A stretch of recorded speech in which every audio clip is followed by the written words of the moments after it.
Welcome to the Unpacking It podcast with Bryce Johnson. It's a show that unpacks sports, faith, and life with intriguing guests from the sports and entertainment world. Enjoy inspiring conversations and thought-provoking interviews. You'll hear stories from people that will inspire, challenge, and encourage you. Now, from the Unpacking It studios in Charlotte, North Carolina, uniting sports fans everywhere, here is Bryce Johnson. Welcome to the Unpacking It podcast, where we unpack sports, faith, and life with intriguing guests from the sports and entertainment world. I'm Bryce Johnson. Hope you're doing well today. Hope you're hanging in there with everything going on in the world, and really appreciate you checking out the podcast today. Hopefully it'll be encouraging, inspiring, and challenging as we talk to today's guest, Darren Woodson. He's awesome. You're going to love this, and stick around. I'll share some thoughts about my conversation with him at the end of the show. But before we jump in with Darren, let me ask you this. Do you need your own health insurance? Well, go to healthmarketgenius.com. That's healthmarketgenius.com. Know your options. Healthmarketgenius.com. Support them as they support us. All right, so Darren Woodson, former Dallas Cowboy. He won 3 Super Bowls with them. He's in the Cowboys Ring of Honor. He was a 5-time Pro Bowl selection. He was an All-Pro. And he's a former ESPN analyst. He just recently kind of retired and left the company to focus on commercial real estate. And so you'll hear all about that decision and what he's up to now. And also with it being NFL draft season, draft week, we asked him about his draft experience, and he was taken in the second round, 37th overall in the 1992 NFL draft out of Arizona State, and the Dallas Cowboys selected him, and he spent his entire career with the Cowboys. He also recently started up the Darren Woodson Show, which is a new podcast, and basically their goal is to share real stories of elite athletes and experts from across all industries, and they say you will be entertained, learn something new, and leave encouraged to push through whatever adversity lies between you and your goals. So we'll ask him about that as well. It's all coming up right here with Darren Woodson on Unpacking It. Intriguing guests and inspiring conversations. This is Unpacking It with Bryce Johnson.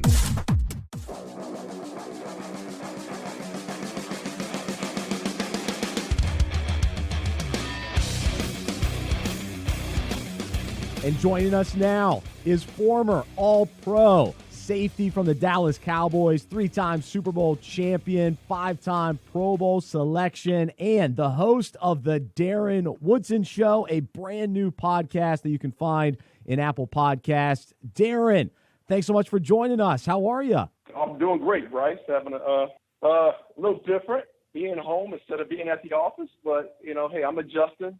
The family's been resilient. They're dealing with me. So it's all good right now. Yeah, so how specifically has all that is going on right now in the world affected you personally? Well, I mean, of course, I'm sensitive to those that have been affected by COVID. I've had a couple of friends that have gotten sick through the process, but ended up, rebounding. But there's so many others that haven't.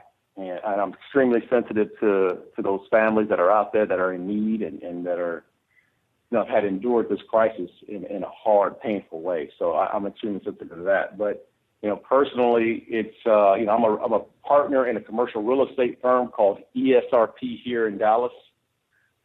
We office at the Star in Frisco, and we represent clients as far as tenants for office space and industrial space.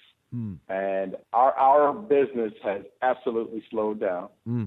We are on the phone constantly with our clients, trying to help them with either rent abatement, trying to help them speak to the landlords and whatnot. But we're just trying to provide a service, but we're doing it from home because our offices are closed, as well as most in the Dallas-Fort Worth area. So, it's been different, but again, we've overcome. We've figured out ways to get on calls or through Zoom or WebEx or whatnot, but it's every day. It's an everyday process that things are forever changing. And I think there's going to be a lot of change coming out of this, not only in the business world, but in the private sector and for families as well.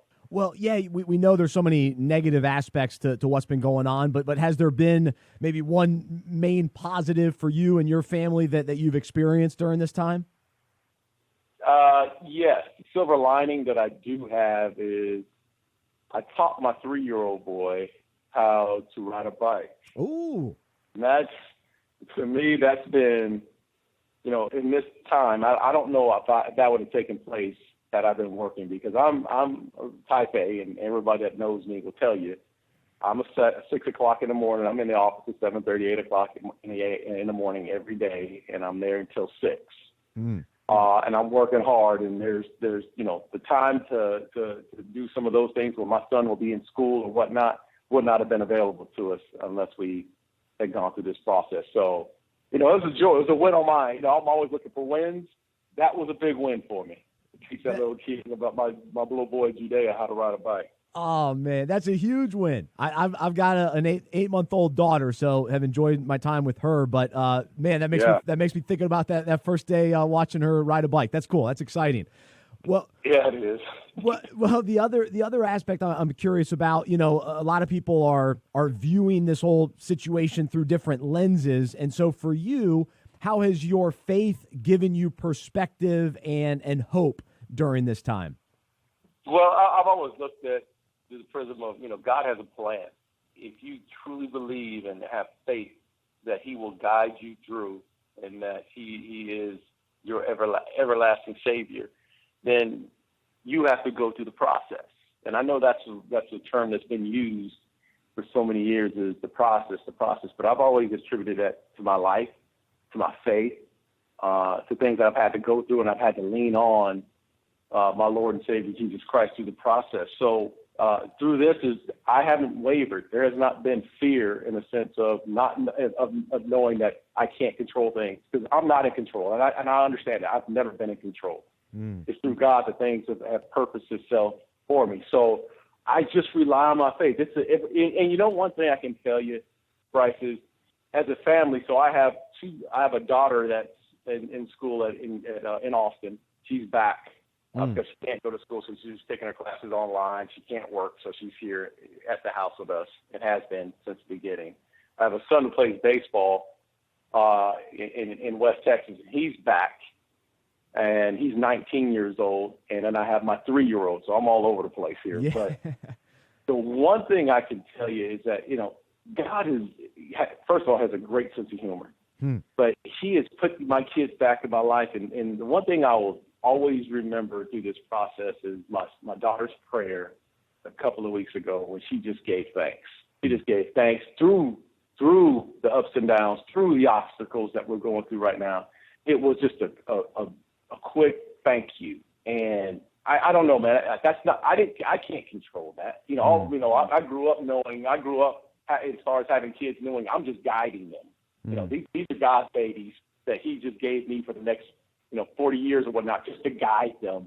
But God has a purpose for all of them. But to hear her say, this is, thank you for just being here with us in these times, that was, it was heartfelt to me. So, I'm riding on my faith. I know that things will be okay. Praying every day, praying every night, and we eat dinner together. We say our prayers and spend time afterwards playing board games. So there's been a lot of good silver linings that have really come out of this process. Oh man, no, that's so encouraging to hear. And the word that you used a couple times was through the process. And actually, yesterday my mom sent me a little encouragement where the verse in Psalms where it says, "Even though I walk through the valley of the shadow of death." So we walk through, and then we get our strength through Christ, and we go through the process. So that word has actually been on my mind. So that's cool that you mentioned that. And I got to ask you too. You mentioned playing board games after dinner. So what are the board games of choice in the Woodson household? Man, we've been on a monopoly. We went back. We went back on a throwback. I like it. We went back to monopoly. My mind is always on business, and I'm trying to teach and encourage the business aspect of my kids. So I forget the other ones.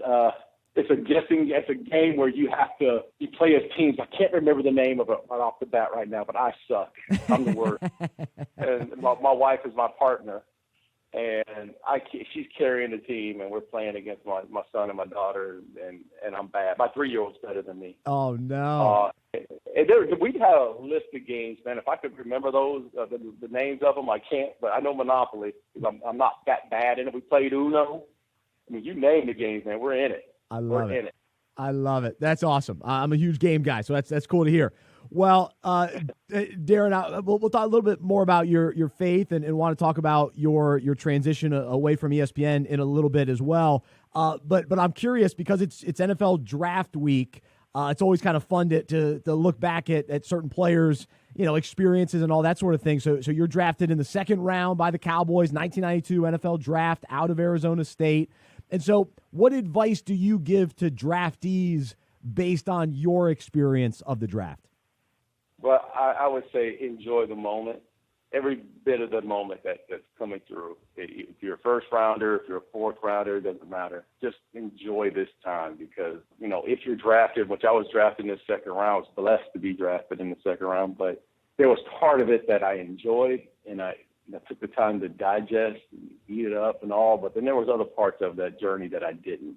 And, I was in a different, spot in my life where I was just trying to grind things out instead of sitting back and just saying, okay, here it is. But, this journey for a lot of these young men started last season. And I know this has been an odd situation with COVID that is limited their accessibility to the scouts and to coaches and all of that. But, I can remember going through a process of going through an entire football season in the college world, going to the bowl games, going to basically the blue and gray game, which is in Alabama for scouts after my football season ended, and then getting ready for the NFL Combine with a good friend of mine, Felipe Sparks.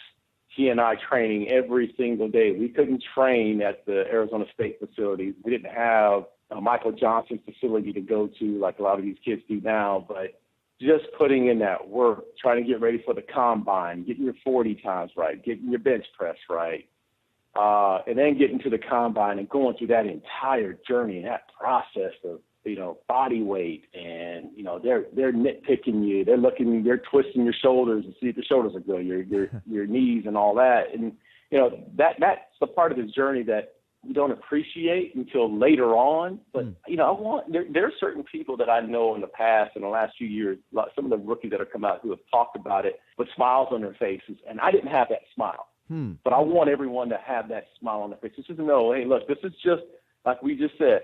You have to go through this process to get to where your final destination may be. And I want every kid that's draft eligible to just think about where they started and where they are today, how God's played a role in their lives, and He pushed them through when they were fatigued and tired, pushed them through. And that's the process I want them to remember, because that's a process that you'll never forget. I'm 50 years old. I went through that process at 21 years old, and I'll never forget what I looked like at the combines, and my jersey, my shirt, and my pants, and I was number 43. It's just something that you always remember your entire life. No, that's cool. It's special, and even though it'll be unique this year, the experience for these guys will still be memorable for sure. The one aspect of the draft, of course, you go in and you hope you end up with a great franchise and on a good team and a good fit and all that sort of thing, and a lot of that is out of your control. But for you ended up in a great spot with the Dallas Cowboys, and what I'm curious though is your perspective on the value of playing for one team throughout your entire career. Because, this offseason, we're talking about, Tom Brady leaving the Patriots, and it just brings to mind to me, like, man, it's so rare to see guys stick around, but you were one of those guys that were able to do that. Yeah, I was blessed to be one of those guys to stick around. I was blessed to be a guy who never experienced free agency. I always got my contract done before it expired, which was different, definitely different. To stay with one franchise and to be, for me, it's not so much just staying with that franchise. It's about being a fabric in the community, being a part of the community, through and through. And so United Way, Make-A-Wish Foundation, C5 of Texas, so many groups that I've become a part of, who've become my family, and I've become a part of their family through all these years. And I'm 20-some years here in Dallas, 25 years, 26 years here in Dallas. But that was the part of me that would have been a huge effect, because I was really and still am involved in the school districts. And to be intertwined that way and then have to move on to Indianapolis and play for the Colts, I think that, to me, that would have been heartbreaking, because my kids were in school, also tied in, and a lot of players go through that. A lot of players have to move, and they'll always tell you, yeah, it sucks that I had to leave the team. I didn't want to leave the team, but I'm also leaving, my kids' school. I'm going to have to uproot my kids and my wife and everyone else and all the friends that we've met here in Dallas. And that would have been the hard part for me. So, I'm blessed, and I know that I've always have been. I've always felt like being part of the Dallas Cowboys, it was not the star, it was the family. The Jones family has always been absolutely wonderful. And I know Jerry gets a lot of the credit, Steven gets a lot of the credit, but Charlotte Jones, man, is a hero to me, because she has really bridged that gap between players and the community. That, I know if I would have ever left, she would have been the one I missed the most, because she's so inspirational in the fact of how she's tied into the community. And that's, those are the little things that we don't think of. So I know that, even today, I'm working with Charlotte with Salvation Army. She's keeping my feet to the fire. She's holding me accountable. I'm holding her accountable at the same time. So, that relationship has not changed. And that's a lifetime relationship with the Jones family that I'll always be happy to have. I love it. And I'm here in Charlotte, and knowing the Hornets players and Panthers players that are a part of the community, it's a difference, and it's cool to see. And so appreciate your thoughts on that. And so big changes on your end, though. We've known you on ESPN for 14 years, loved watching you, and now you've decided to kind of walk away from that part of your life. So take us into kind of that thought process and how you ended up deciding to really go all in on commercial real estate. Yeah, well, I was 14 years at ESPN, but through the process while I was at ESPN, I retired. Bryce, my story goes back to retiring with the Cowboys in 2005, 2004, and the next day I was up at ESPN. It's like 2 or 3 days later, I'm up at ESPN. Wow. And that's when I started my ESPN career. So it was 14 straight years of doing so, which were absolute great years. Met a lot of good people, so many great names. Trey Wingo, Seth Markman, Teddy Bruschi, Mark Schlereth, so many great people that I work with on a day-to-day basis and still have great relationships with. But it got to a point where I was doing both. I was in the real estate game and still doing ESPN. And my love and where my heart was always with the real estate game, because it kept me home, kept me close to my family. And I've always been intrigued about business and how business is done from the top to the bottom. It's almost like football. It's you win and you lose. You keep score. Wakes me up in the morning. Gives me a purpose to do, to not only help myself, but to help other families make money and provide for their families. So, we have, my company at ESRP, we have 53 employees. You double that with their husbands and wives and kids. We're talking 180-something people that I'm feeding, or I'm trying to help feed daily. So wow. That's where my purpose was. I wanted to give back.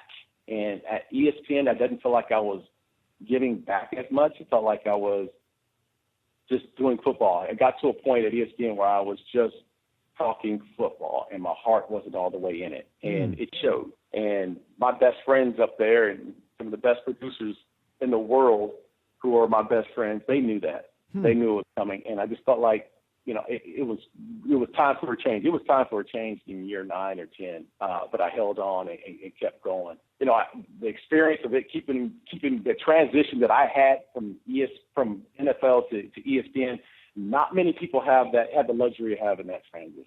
And No. I was blessed to have it, kept me around football, gave me time to start to really think about what I wanted to do in life.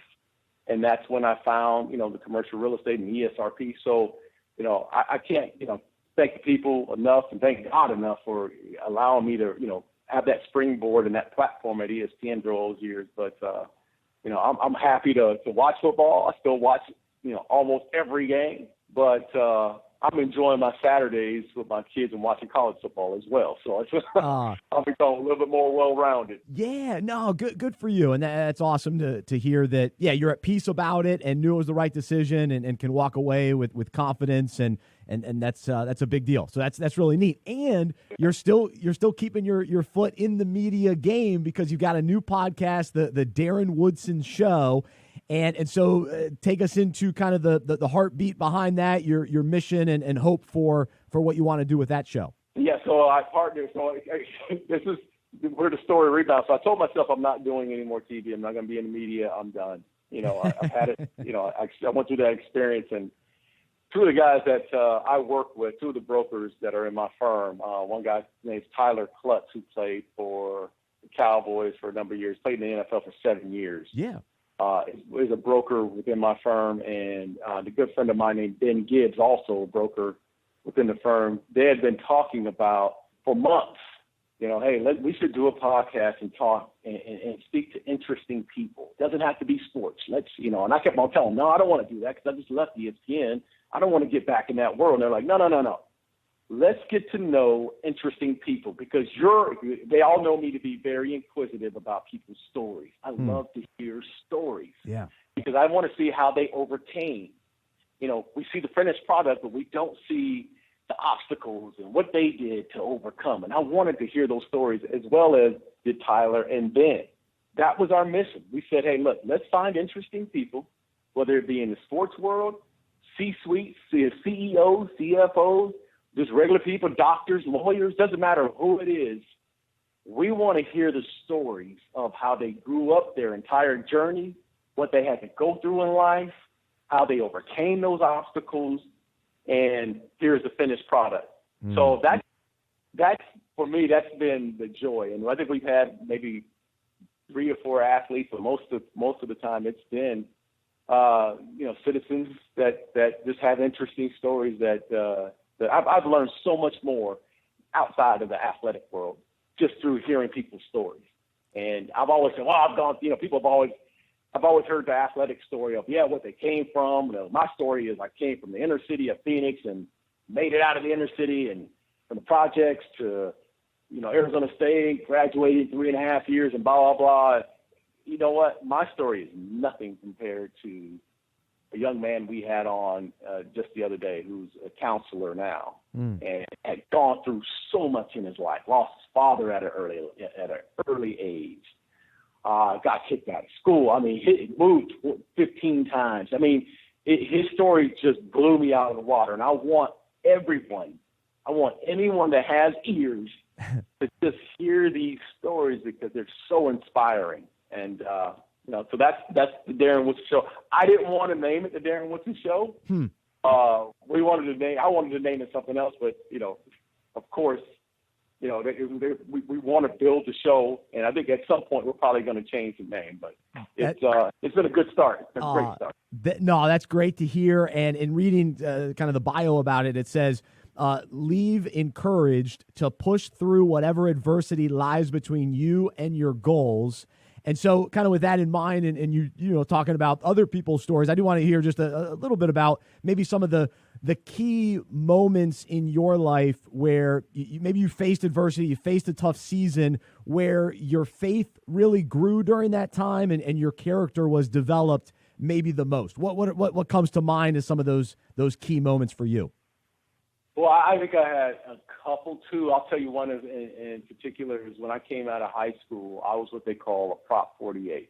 And that is basically my grades weren't good enough to play the first year. I had to sit out the first year of school and basically watch football. And then get my grades up. Just go be a student, get my grades up, and then if my grades if I picked them up, then I could play the following year.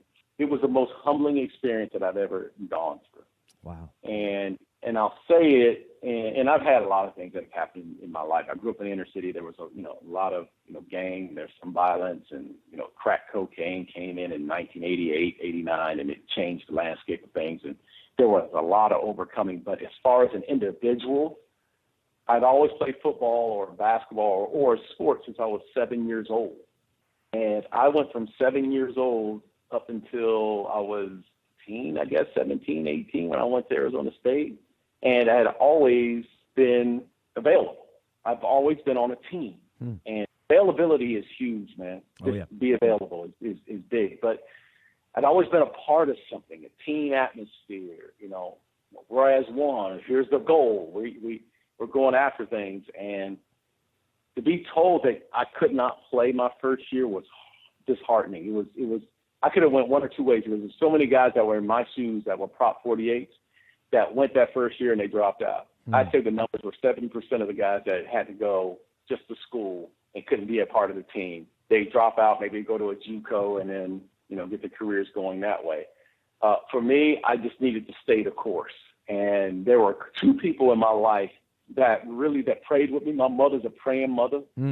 Every day on her knees in her closet, in her prayer room, prayed for me through the process, told me that I will overcome this through faith. So she prayed with me. And then I met a man, and in my situation, I grew up with just a mother. My father was not in my life on a daily basis. I knew my father, knew who he was, and still do to this day, and still have a relationship, but he wasn't in my day-to-day life. So I never had a father figure until I went to Arizona State, and I was sitting out my first year, and my position coach, who kept tabs on me, was a man named Lovie Smith. Oh, yeah. And Lovie Smith is a God-fearing man, a man that has so much integrity. He used to always say, if your shadow gets you close to the line of integrity, if your shadow gets close, there's a problem. Wow. And he was instrumental in that year. I sat out. He of course, he was coaching the team, but I had to go check in with him twice a week. As a student, so I go and check in with him before he went to practice, and he would talk to me and encourage me and tell me that, just do what you have to do, stay hyper-focused on your task, and that's just being a good student, and everything will play itself out. And I did that. And I stayed the course and went to my counseling. He kept tabs on me and my grades and all, and there I was the next year playing. But, there was so much in there. I can sit here today and tell you, I'm not at ESPN. I'm not sitting here talking to you if Lovie was not in my life. Wow. I can't call him Lovie. I got to call him Coach Smith. That's all I've ever done. If Coach Smith wasn't in my life, because he put me in uncomfortable positions all the time. Get up and speak in front of the team. Get up and go to the high school, and he would tell me, you have to go do a speech to this high school. Go do it. Okay, what am I talking about? I don't know. You go figure it out.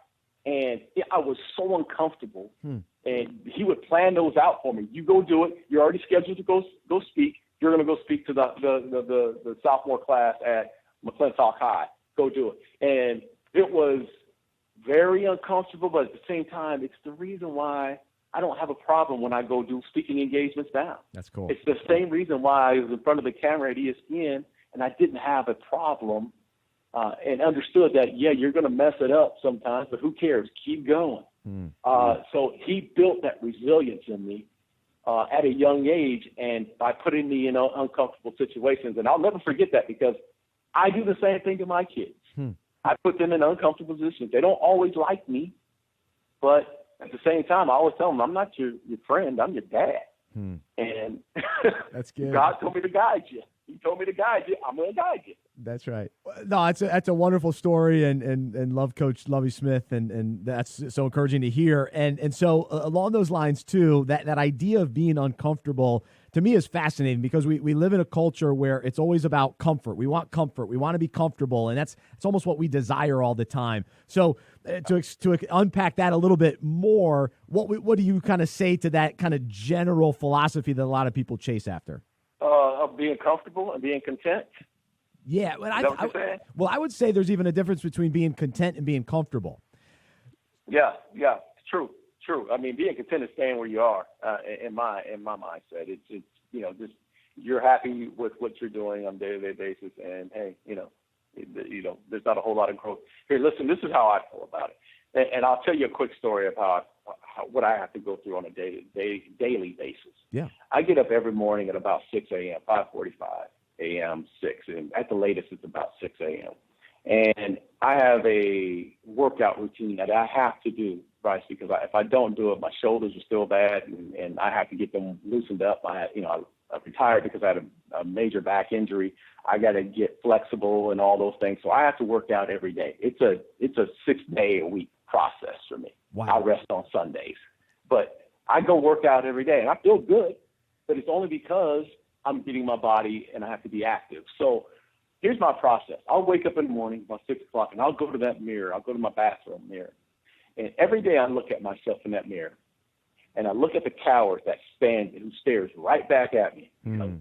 I'm a coward, brother. I ain't gonna lie. I'm not gonna lie to you. There's some coward in me that that when I look in that mirror, that coward tells me two things.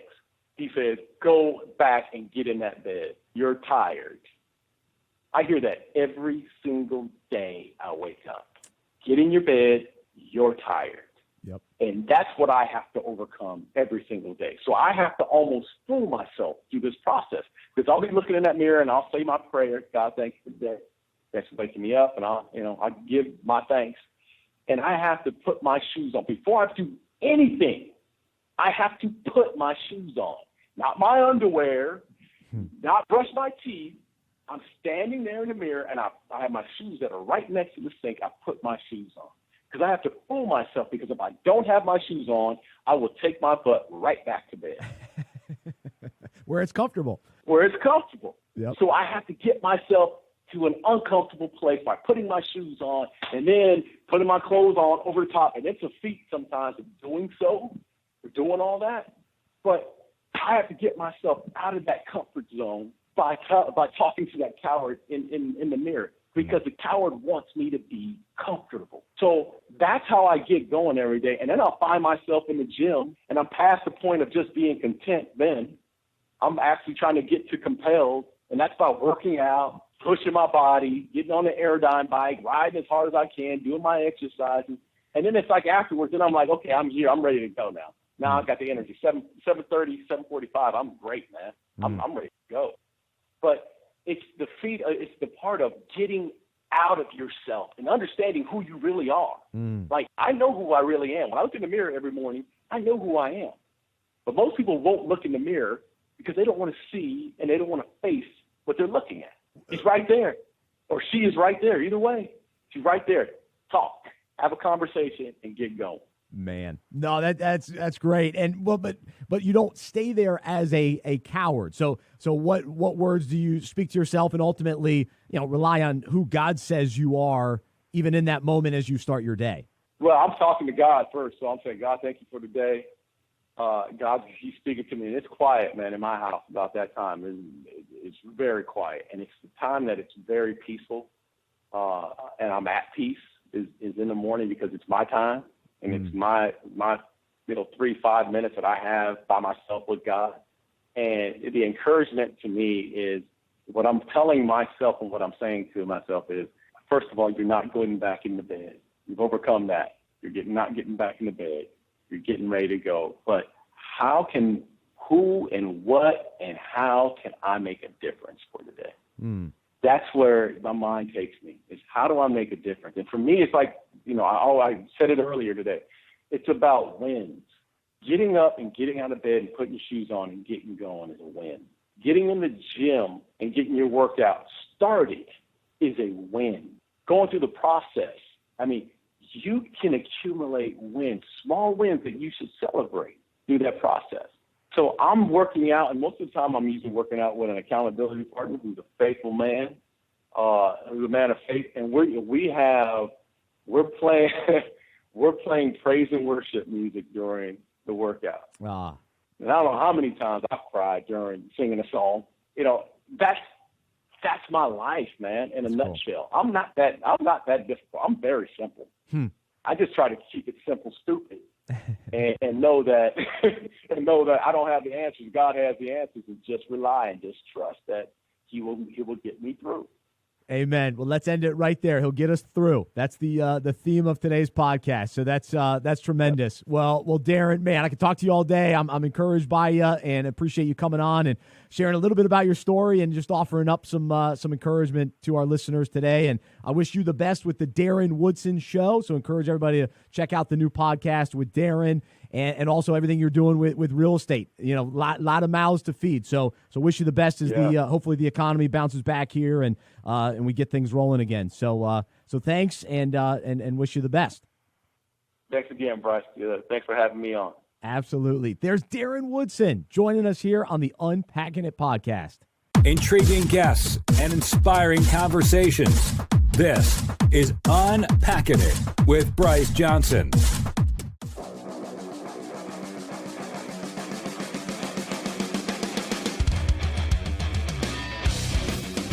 And we're back in studio to unpack what we just heard from Darren Woodson, and great stuff from him. And I want to specifically talk about kind of the spiritual conversation that we had.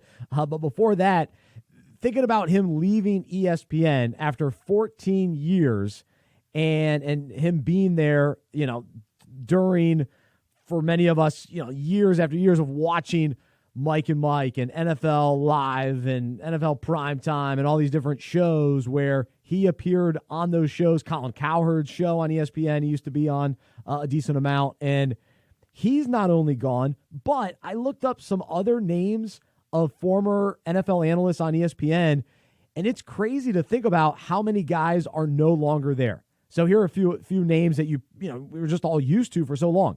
Chris Carter, John Clayton, Trent Dilfer, Herm Edwards, Mark Schlereth, Sean Salisbury, and then Darren Woodson. And then you got guys that are kind of still around but have lesser roles. Keyshawn Johnson. Is Bill Polian? I don't know how often he's on. I haven't seen him too much lately. A lot of these guys, you know, they come and go, but to have a 14-year run for Darren Woodson is impressive, and he was never necessarily like a marquee guy where he was on Sunday NFL Countdown or something like that, but he was on a number of shows, and he was reliable and just solid, and so just kind of wild to think that he's no longer there. But it gives some of the new analysts opportunities.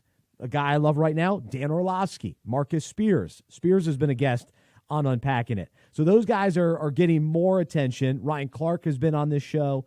They've stepped into some of those roles. I like Jeff Saturday a lot, the Hasselbeck brothers. So some new guys are, you know, filling in the gap.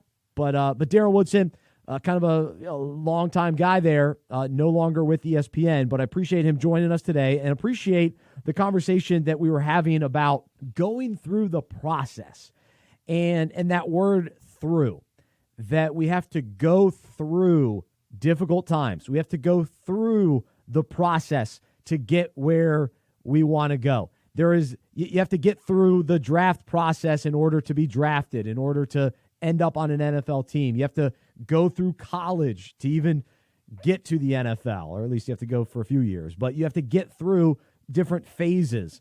You think about pregnancy. You have to get through pregnancy before you get to meet your child.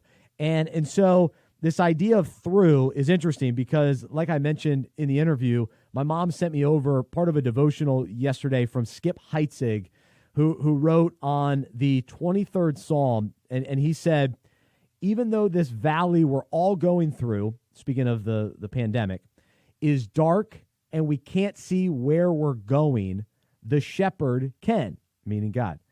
He knows what you need. He's going to provide what you need, and he wants to bring you to a place of refreshment, growth, and trust in his goodness through it all.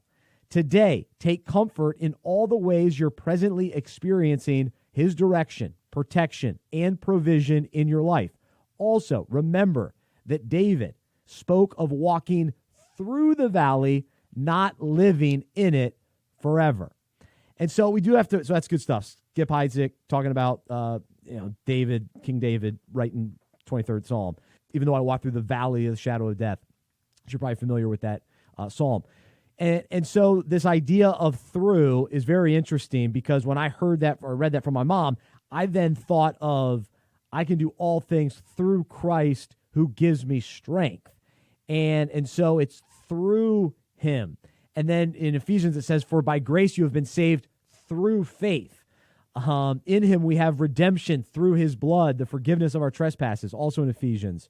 In Galatians it says, for in Christ Jesus you are all sons of God through faith. And so when you start looking for that word, it pops up. And so I encourage you to almost Google, not almost, go do it. Google the word through and Bible verses for through. And I think it'll give you a lot of encouragement as we're waiting to get through our current situation. We're going through this process and waiting for the everything, the economy to get back to normal, all these things that have to get back into the swing of things. And we have to go through a process before we're able to be ready for that. And then all of us are always going through something, but we don't have to stay there. Let's actually look at the definition of through. So it means continuing in time toward completion of a process or period. It also says, so as to complete a particular stage or trial successfully. And then it says, from beginning to end of an experience or activity, typically a tedious or stressful one. So we get through those situations, those processes. And so it also says, by means of a process or intermediate stage. So it's just interesting to look at a simple word like through, and in light of what we're going through right now, it's really, really interesting. So anyway, something to think about. I thought it was cool. I thought it was a good conversation. Go back and listen to the beginning of the conversation with Darren in light of some of those verses and a good encouragement from Skip Heitzig, a pastor, I believe in California. That's all I've got for you today. Really appreciate you listening to the Unpacking It podcast. As always, I love hearing from you. I appreciate the feedback. Let me know your thoughts on today's show. You can send me an email, bryce@unpackingit.com. Be sure to subscribe to our weekday email devotional. You can go to unpackingit.com. Also, rate, review, share the podcast. We greatly appreciate your support. As you can imagine, as a nonprofit, we definitely rely on your donations and greatly appreciate your financial support if you're able to during a challenging economic time. So we thank you in advance for your support. Well, as we wrap things up, as you know, I'm a sports fan who follows Jesus. I believe in the good news that he died on the cross for my sin. He was resurrected, and through faith, I have been saved by his grace. I hope that is true for you as well, and I hope you'll join me as we live life as sports fans who follow Jesus together. Have a great rest of your day. We'll talk to you next time right here on the Unpacking It podcast. For more information about the show, our events, and other resources, visit unpackingit.com. That's unpackingit.com. We hope you are encouraged, inspired, and challenged by what you heard today. To support our show and Unpacking It Ministries with a financial gift, visit unpackingit.com/donate. We look forward to unpacking sports, faith, and life with you again next week.